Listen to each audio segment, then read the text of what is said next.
The very first thing that I did was prepare my water jug. Now I take off the cloth from the pot, which is held on with a single rubber band, and I'll just rest that over here for a minute. Just give it a little bit of water before I do anything else. And then I proceed to grab my tiny seed packet, which some sort of broccoli or kale or something like that.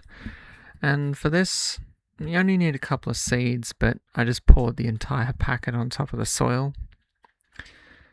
And the soil is soaked already, just to prepare it a little bit.